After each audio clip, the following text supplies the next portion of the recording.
Terumbu Mentanani ini juga dikenali sebagai station mike, dan dalam bahasa Inggeris dia Marvelous Reef. Gugusan Semenanjung Tinjau kita mempunyai 5 buah terumbu, dan terumbu Mentanani ini merupakan terumbu yang ketiga besar. Keluasan reef dia adalah lebih kurang 1,800 hektar.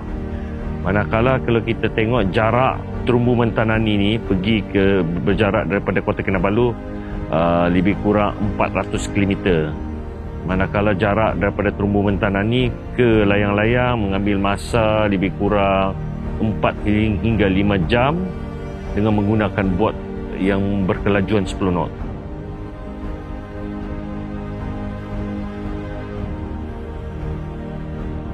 Jadi ini merupakan kali pertama Jabatan Perikanan masuk untuk membuat penyelidikan asas, khususnya tentang penyelidikan koral terumbu karang di kedalaman 10 meter dan 20 meter. Jadi terumbu Mentanani ini dia bersifat yang agak panjang. Kita berjaya cover untuk 10 hari punya trip. Kita berjaya 15 selaman lah. So daripada 15 selaman ni, saya boleh dapat simpulkan kawasan-kawasan menyelam di terumbu Mentanani ni lebih kurang sama dengan isi padan.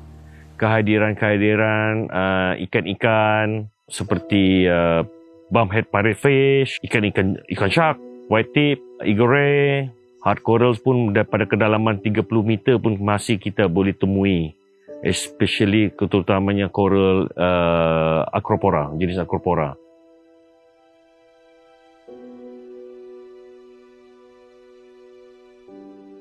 Masalah yang dalam yang dapat saya kenal pasti selama 10 hari punya kajian, terdapat satu site telah mengalami serangan yang agak teruk dengan wujudnya ledakan ataupun outbreak COT. Jadi pihak Jabatan Perikanan ni cuma mampu untuk mengutip beberapa COT lah. Namun demikian, saya berpendapat perlu satu program untuk pembasmian COT secara besar-besaran untuk menyelamatkan satu kawasan menyelam.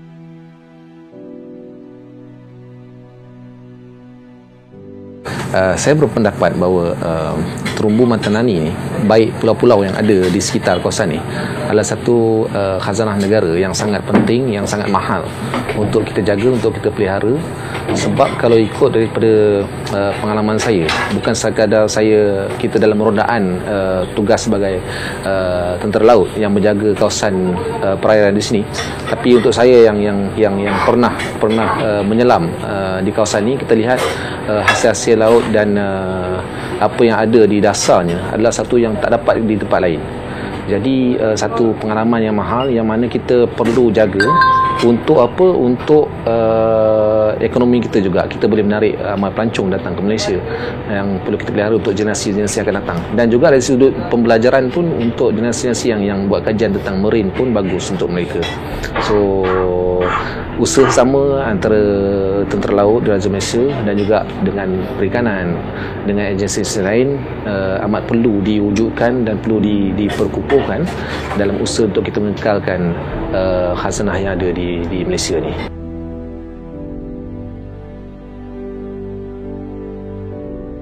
So saya yakin tempat ni berpotensi untuk dijadikan sebagai satu tapak selaman dunia.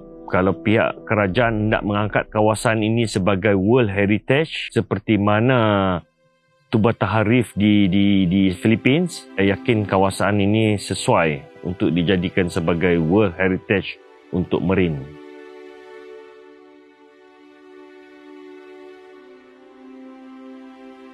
Kesimpulan daripada kajian ini, saya tengok kawasan ini memang boleh berpotensi untuk dijadikan sebagai tapak warisan dunia, World Heritage.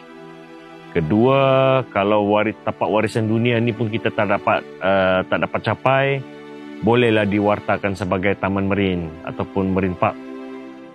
Dan saya yakin dengan adanya pewartaan ini, Saya yakin industri scuba dapat dipergiatkan lagi dan akan dapat mencipta peluang-peluang pekerjaan dalam industri perikanan dan industri scuba di Malaysia ni.